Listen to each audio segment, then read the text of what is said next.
இதே தமிழ் மொழி கன்னட மொழி இதுக்கு நடுவில் நடந்துட்டு இருக்க பிரச்சனை இருக்குல்ல, இது தொடர்பாக சீரியஸான விஷயங்கள் பல பேர் பேசிகிட்டு இருக்கும்போது நம்ம என்ன பேசுகிறோம்னே தெரியாமல், எதிரில் இருக்கவங்களுக்கும் நம்ம என்ன பேசுகிறோன்றதை புரிய வைக்க முயற்சி பண்ணாமல், என்னெல்லாம் தோணுதோ நான் பேசுவேன்டா அப்படின்ற மாதிரி பேசின ஒருத்தவங்கள பார்க்க போகிறோம். அது யார்? இவங்க தமிழ்நாடு பாஜக சேர்ந்த தமிழிசை சவுந்தரராஜன் அவர்கள்.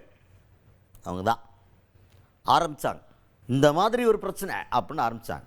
சரி, இந்த பிரச்சனையை பற்றி ஃபுல்லாக தீவிரமாக பேச போகிறாங்க அப்படின்னு பார்த்தா, இங்கே ஆரம்பித்து பனாரஸ் யூனிவர்சிட்டியில் இருக்க பாரதியார் பேரில் இருக்கக்கூடிய தமிழ் சேர் இருக்குல்ல, அது வரைக்கும் போய் மோடி அவர்கள் தமிழுக்காக என்னெல்லாம் பண்ணியிருக்காருன்னு பேசி, மோடி அவர்கள் திருக்குறள் பேசுகிறத பற்றி பேசி, எதுக்குடா அப்படின்னு உங்களுக்கெல்லாம் தோணுதா? இது ஏன்டா இந்த பிரச்சனைக்கு மோடி திருக்குறள் சொன்னதுக்கு என்னடா சம்பந்தம் அப்படின்னு நீங்கள் கேட்டிங்கன்னா எங்களுக்கு அதான் புரியல.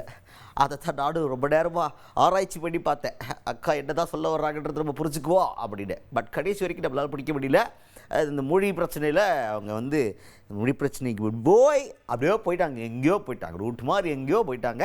அந்த எங்கேயோ போன கருத்துக்களே என்னென்னலாம் இருக்குது அப்படின்றத பாருங்க. கமலஹாசன் அவர்கள் ஒரு கருத்தை சொல்லி இருக்கிறார். இது நாட்டில் பிரிவினையை ஏற்படுத்திவிடக் கூடாது என்ற கவலை தான் நமக்கு. நாம அவர் மன்னிப்பு கேட்க வேண்டும் என்று கர்நாடக உயர்நீதிமன்றம் சொன்னால் அது உயர்நீதிமன்றத்தின் ஆணை.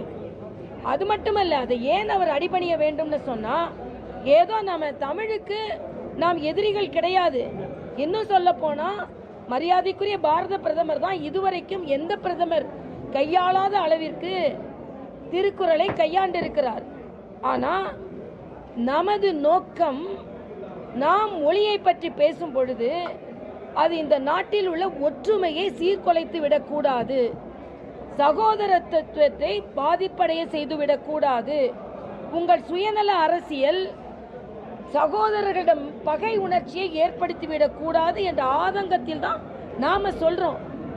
ஆக தமிழுக்கு நிச்சயமாக மகுடம் சூட்டுபவர்கள் நாம். இன்னைக்கு பனாரஸ் இந்து பல்கலைக்கழகத்தில் தமிழ் இருக்கையை பாரதியார் பேரில் ஏற்படுத்தியது நமது பாரத பிரதமர். தமிழகத்தின் அடையாளமான செங்கோலை பாராளுமன்றத்தில் வைத்திருப்பது நமது பிரதமர், பாரதிய ஜனதா கட்சி. ஆக தமிழுக்கு முக்கியமான அங்கீகாரத்தை நாம் கொடுத்து வருகிறோம்.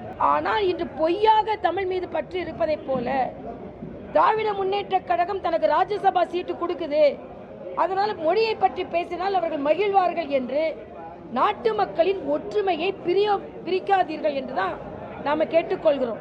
தமிழர்கள் பல பேர் கர்நாடகாவிலும் இருக்கிறார்கள், கன்னடத்தை சார்ந்தவர்கள் பல பேர் தமிழகத்திலும் வாழ்கிறார்கள். இந்த ஒற்றுமையை உங்கள் கருத்து குலைத்துவிடக் கூடாது என்ற சகோதரத்துவ ஆதங்கத்தில் தான் நாங்க சொல்றோமே தவிர, ஏதோ நாங்க இப்படி சொன்ன உடனே நீங்க தமிழுக்காக எதிரானவர்கள், தமிழை பற்றி உங்களுக்கு கவலை இல்லை. இன்று கூட தமிழகத்தை உச்சத்தில் ஏற்றி வைக்க முடியும் என்றால் இது பாரதிய ஜனதா கட்சியில் தான் முடியும்.